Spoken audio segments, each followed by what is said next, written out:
biasing is used to establish a constant drain current and a constant drain source voltage at the output of the FET.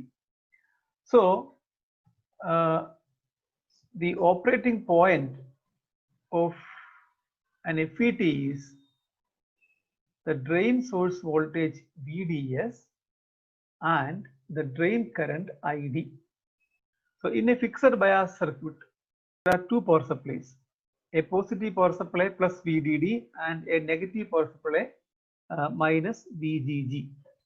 Now, one of the assumptions that we are taking for all FET biasing circuit and FET amplifier is, yesterday I told you, the assumption is the gate current of the FET is almost equal to 0. Apply Kirchhoff's voltage law to the input loop.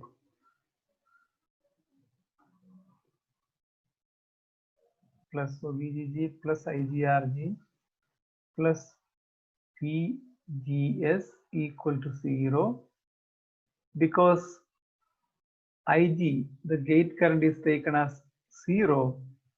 This equation becomes VGG plus VGS equal to 0, or VGS, the gate source voltage, equal to minus VGG. So the gate of the FET is reverse biased by a fixed voltage minus VGG. Hence the name fixed bias circuit. Gate current 0 anengil IGRG and the E term, this will become 0. If IG equal to 0, IG, this is actually RG. IGRG becomes 0. So our equation becomes VGG plus VGS equal to 0, or VGS equal to minus VGG. The gate of the FET is reverse biased. It is reverse biased by a fixed DC voltage. So we will use the Shockley's equation that is given by the drain current ID, that is equal to IDSS into 1 minus VGS divided by VP the whole square. So from the input analysis, we obtained the value of VGS, that is minus VGG. VP is a negative voltage, that is a pinch-off voltage. It is a voltage at which the drain current reduces to 0 for a fixed value of VDD. Now we know so substituting the value of VGS in the Shockley's equation, we will obtain the value of ID. Also, if you know the transfer characteristics of the FET,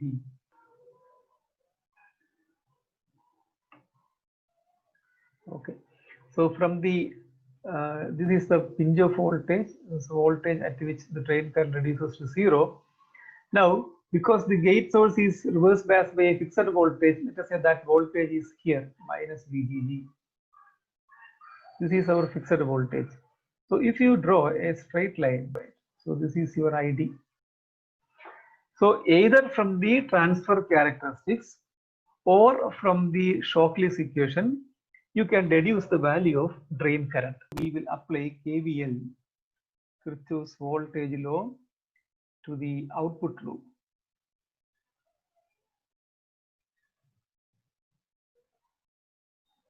Now here the output loop is between VDD, then RD, VDS, and then to the ground. So we can write, now look at the polarity, minus VGG plus VDD. So applying KVL, the equation becomes VDD minus IDRD minus VDS equal to 0. If you take this VDS to the right hand side and rearrange the equation, we will get VDS, the output voltage, is equal to VDD minus IDRD. Now we want to draw the DC load line of the FET, fixed bias. Our equation is VDS equal to VDD minus ID into RD. Now, the first condition, when the drain current equal to 0. So, when ID equal to 0, equation like E times 0, IDR is 0. So, VDS becomes VDD. So, when ID equal to 0,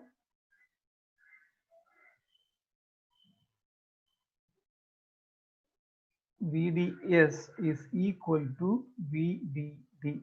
So, no current is flowing through the FET. That means FET is in the cutoff region. So, this is the point VDD. Now, case 2,